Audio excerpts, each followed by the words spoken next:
پھر بھی مجھے سے مشورہ کرتے ہوئے پوچھا کہ میں نے جواب میں دیکھا ہے کہ تم جیوا کر رہا ہو، پس آپ کہو تمہارے کیا رائے ہے؟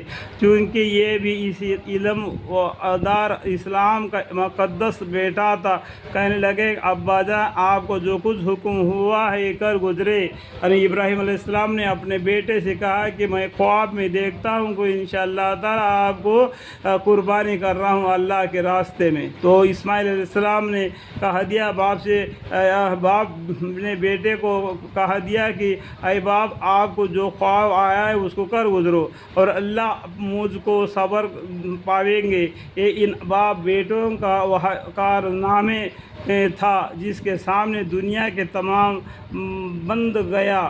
صبح سچ ہے، محض خدا کے حکم کی وجہ سے باپ کا معصوم بچے کے قتل پر آمادہ ہونا اور بیٹے کا خود اپنے گلے پر چھری چلانے کے لیے تیار ہو جانا محبت و رضا دعائی کی وہ آخر درجہ ہے، لیکن جس کے بعد اور کوئی درجہ بظاہر ممکن ہی نہیں۔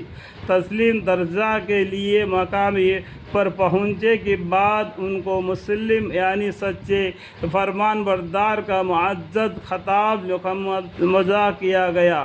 ارشاد ہے کہ وَلَٰكِنْ كَانَ حَنِيفًا مُسْلِمًا، یہی سے آپ لفظ مسلم کا حقیقی مفہوم سمجھ سکتے ہیں کہ سلم کیسا ہوتا ہے اور کرے کہتے ہیں۔ قرآن کا اسبترا میں مسلم وہی ہے جو اللہ کی محبت میں سب محبتوں کو قربان کر دے۔ گرزیق عید الاضحیٰ کا دن اس عظیم الشان کے قربانی کی یادگار ہے اور ہر سال یہ دن آ کر ہم کو دو تسلیم درجہ دیتا ہے۔ آئے کاش ہم اس دن سے تسلیم اور رضا اور محبت کے سبق حاصل کریں۔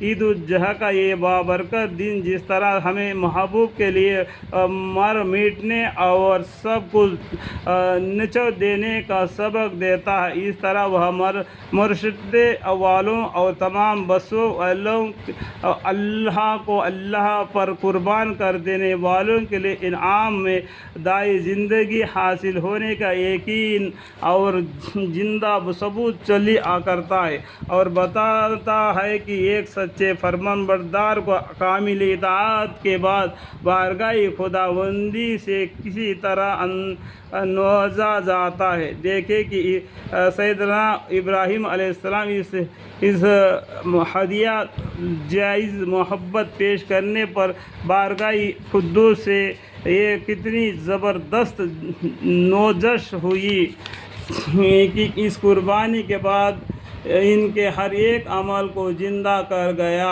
اور بقائے دوم عطا کیا گیا۔